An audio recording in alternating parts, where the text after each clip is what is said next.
Hi and welcome to another story, and today we have part 4 of the story of Tracy Beaker by Jacqueline Wilson, continuing from page 116. Well, you've got all those other kids. Why waste your time with me? I said acidly. I mean, I'm only the one you were supposed to see. Tell you what, let's go up to your room, just you and me. How about it?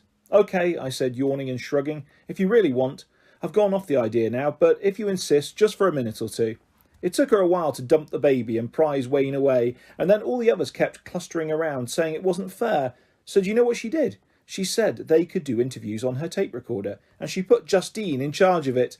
You aren't half making a mistake there, Cam. You're crazy. They'll wreck it in 2 minutes, I said. No, they won't. Justine will work it, and everyone taking a 2-minute turn, introduce themselves first, and then they can say whatever you want. But don't worry, Peter, you don't have to. You are stark staring mad, I said. Look, if anyone's in charge of that tape recorder, it's got to be me. I'm the only one who knows how to work it properly. Well, show Justine, said Cam. Then she'll be able to work it too. I'm not showing her, I said. But in the end, I did. And of course Justine was clueless and didn't catch on, and I kept sighing and groaning, and she got narked and gave me a push, and I clenched my fist ready to give her a thump. But Cam got in between us and said, Look, I'll run through it. Here's the record button, Justine. Right, and eventually Justine got the hang of it. I don't know why she's called Littlewood. Little Brain would be far more appropriate. Then Cam and I went up to my room and left them to it. You thought you'd found a way of getting Justine and me to make friends, I said, but it didn't work, did it? Because we're always going to be deadly enemies.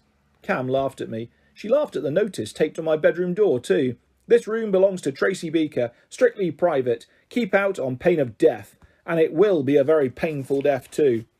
It's okay, you can come in, you're my guest, I said, opening the door for her. My room looked a bit of a tip, actually. I hadn't got round to making the bed, and the floor was littered with socks and pyjama tops, and bits of biscuit and pencil sharpenings, so she had to pick her way through. She didn't make a big thing of it, though. She looked at all the stuff I've got pinned on my notice board, and she nodded a bit and smiled. Is that your mum? Cam asked. Isn't she lovely? You'd really think she was a film star, wouldn't you?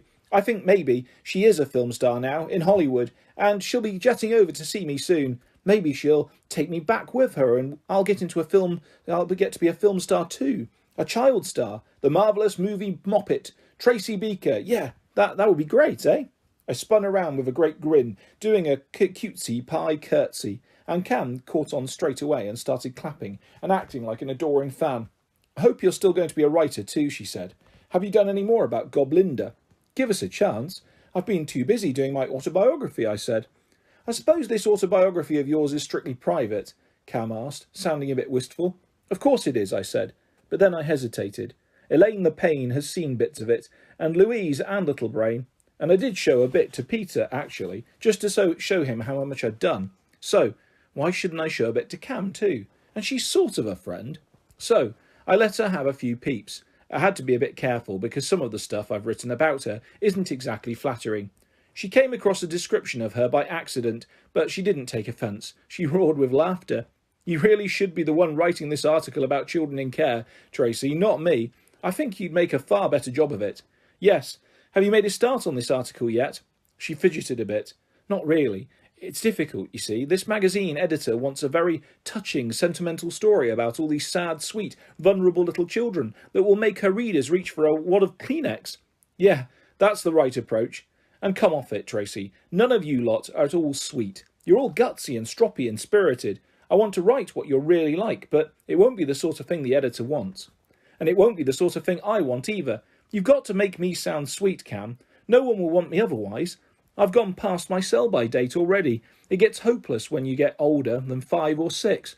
You stopped being a cute little toddler and started to be difficult. And I'm not pretty either, so people won't take one look at my photo and start cooing. And then it's not like I'm up for adoption, so people can't ever make me their little girl. Not properly. You're not up for adoption because you've still got your mum. Exactly. And like I said, she'll be coming for me soon. But meanwhile, I'd like to live in a proper, homey home instead of this old dump. Otherwise, I'll get institutionalised. Cam's eyebrows go up. I know what it means and all. I've heard Elaine and some of the other social workers going on about it. It's when you get used to living in an institution like this that you never learn how to live in a proper home. And when you get to 18, you can't cope. and you don't know how to do your own shopping or cooking or anything. Although I can't see me ever having that problem. I bet I could cope right this minute living on my own. They'd just have to bung me the lolly, and I'd whiz off down the shops and have a whale of a time. I bet you would, said Cam.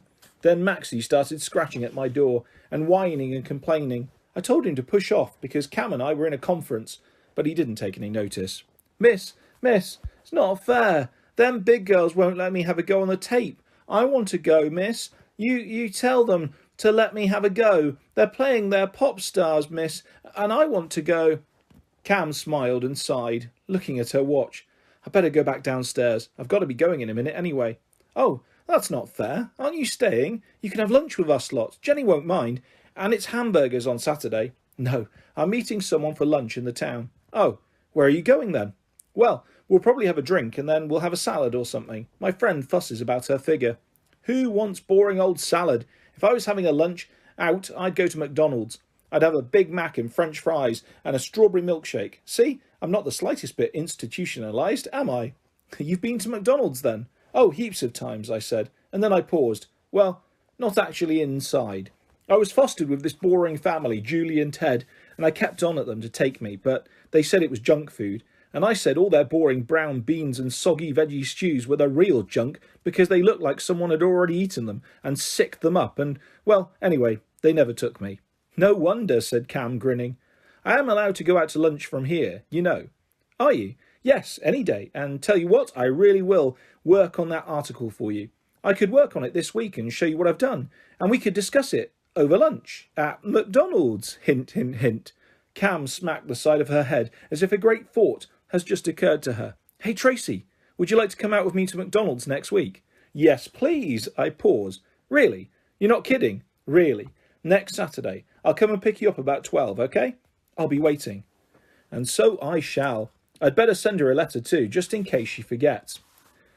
Dear Camilla, I'm working hard on the article. I'll show you on Saturday. Remember, we have a lunch date at 12 to go to McDonald's. From your co-writer, Tracy Beaker. P.S. Goblinda says if you took her to McDonald's, she'd be ever so good and wouldn't gob once. I know she said 12 o'clock, and she's not exactly the most punctual of people. She mightn't get there until 10 past, even 20 or half past. So why am I sitting here staring out of the window when we've only just had breakfast? I hate waiting. It really gets on my nerves. I can't concentrate on anything, not even my writing. And I haven't done any writing in this book all week because I've been so busy with my article for Cam. I've got it all finished now, and even though I say it myself, I've done a really great job. She can just bung it in it at her editor, and no one will be any the wiser.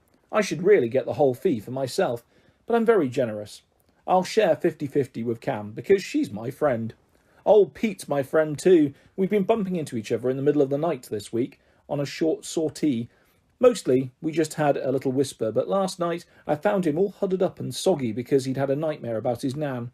Strangely enough, I'd had a nightmare about my mum, and it had brought on a bad attack of my hay fever. Normally, I like to keep to myself at such moments, as some stupid, ignorant twits think my red eyes and runny nose are because I've been crying, and I never, ever cry, no matter what. But I knew Peter wouldn't tease me, so I huddled down beside him for a bit, and when I felt him shivering, I put my arm around him and told him he was quite possibly my best friend ever. He's just come up to me now and asked if I want to play paper games. Yeah, it might pass the time. Oh, charming. Peter and I had just got started, and I was about to win the first game when Elaine the Pain comes buzzing in. She's here dumping off some boring new kid, and now she wants to have a little chat with Peter. Well, tough, Elaine, because I'm having a little chat with Peter right now, I said. Now, Tracy, said Elaine. Yes, now, I said. Elaine bared her teeth at me. That smile means she'd really like to give me a clip around the ear, but she's going to make allowances for me. I expect you're feeling a bit het up this morning, Tracy, because of this writer coming to take you out. Jenny's told me all about it. It'll be a lovely treat for you. You bet. And it'll be a lovely treat for her too, because I've written this article for her. Well, I might have a little treat up my sleeve for Peter here, Elaine said, and she shuffled him off into a corner and started talking to him earnestly. She's still talking to him. She's keeping her voice down, but I can have very large waggly ears when I want. Elaine's going on about these people she knows, an older couple whose children have all grown up and now they're a bit lonely. They'd like to look after someone. A little boy. Maybe a little boy just like Peter. So that's it. Little Petey Wheaty is obviously going to get fostered and live happily ever after. Well, that's good, isn't it? Because he's my best friend. No, it's bad, because he won't be able to be my best friend anymore if he goes off and gets himself fostered. And it's not fair. He's hardly been here any time. I've been here ages and ages, and no one ever wants to foster me now. Still, who wants to be fostered by some boring old couple anyway?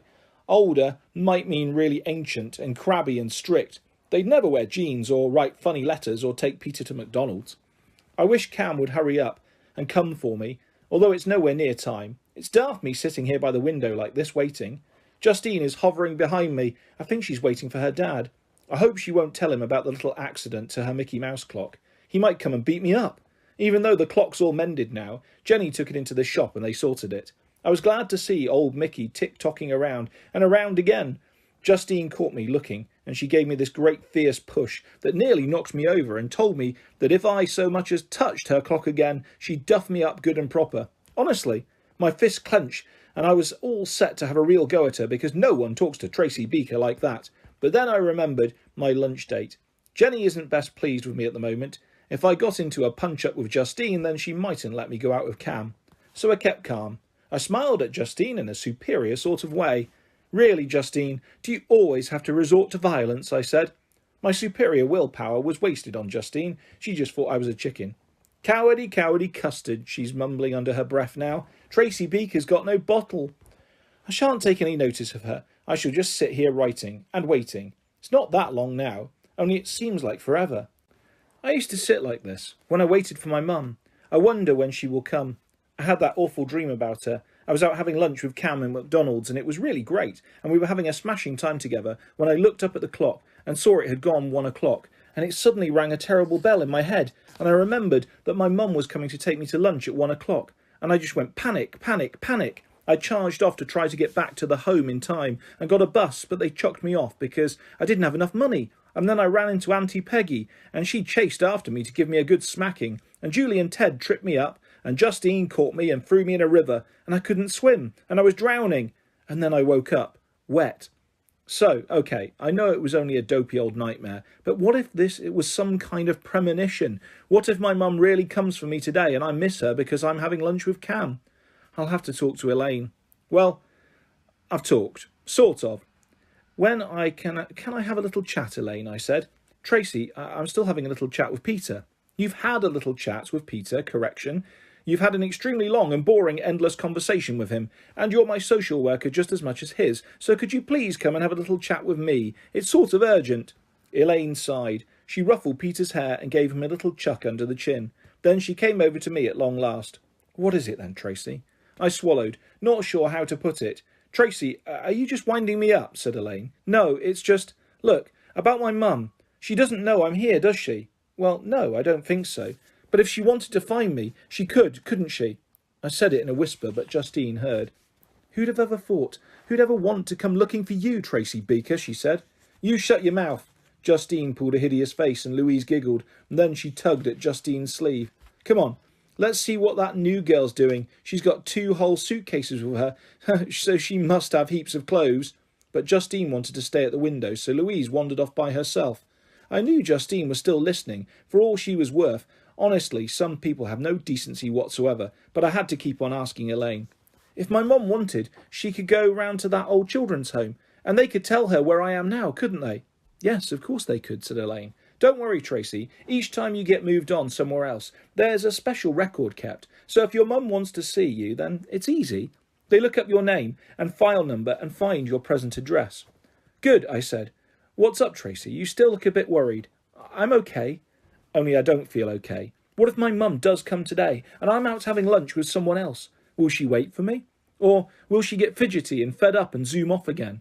And I'll get back here and Jenny will say, oh, by the way, Tracy, your mum called when you were out, but she couldn't wait for you. She was all set to take you back to Hollywood with her, but she had this plane to catch, so she couldn't hang about. What am I going to do? Maybe she won't come today. She hasn't ever come before, and yet, what if she did? I wish I hadn't had that dream. Dreams can come true. I feel sick. Maybe I don't really want to go to McDonald's after all. See that? It's real blood. I'm not going to get to McDonald's now, whether I want to or not. I've had a fight. I'm in the quiet room. This is how it happened. I went over to Peter. I whispered in his ear, "Would you like to go to McDonald's with Cam?" Peter scrunched up his neck because my whispers can be a bit tickly. "You mean go with you?" "No, go instead of me. I've kind of gone off the idea. It's okay. I'll tell Cam when she comes. She quite likes you, so she won't mind taking you instead." Peter looked worried. "I can't, Tracy. I'm going out too, with these people." "What, with this boring older couple?" I said. Elaine raised her eyebrows at me, but I took no notice. "I bet they won't take you to McDonald's," I said. "Why don't you want to go, Tracy?" Elaine asked. "I thought you were so looking forward to it." "Yes, but I want to stay here just in case." Elaine is a pain, but she's also quite quick at putting two and two together. "Tracy, I don't think your mum will be coming today," she said quietly. "Oh, I know that. I only had this dream. She did in the dream." "Yes, I'm sure she did, and I expect it was a lovely dream, but no, it was a perfectly foul dream because I wasn't here to see her and you woke up blubbing with a soaking wet bed, baby," Justine muttered. "I told you to shut up," I said, getting really riled. "I'd go out with your writer friend, Tracy," said Elaine. Well, I'm not sure I really want to now. Anyway, I glare at Peter. "Why do you have to be seeing this boring old couple today, eh? You could see them any old time. You go and have a Big Mac with Cam." Peter wriggled. Elaine put her hand on his shoulder. He looked up at her and then at me. "Sorry, Tracy. I want to meet them. Auntie Vi and Uncle Stanley." "Of course you want to meet them, Peter. And Tracy is going to meet her writer," said Elaine. "No, I'm not." "I'd go," said Justine. "Only I can't because of my dad. I'm going out to lunch with him."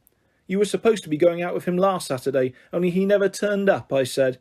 "OK, but he does come sometimes, not like your famous mum. She's never, ever, ever come for you," said Justine. "Oh, yes, she has," I yelled. "She's come for me lots of times. She's going to come and take me away for good. We're going to Hollywood together. And will you stop laughing at me, you great big pig?"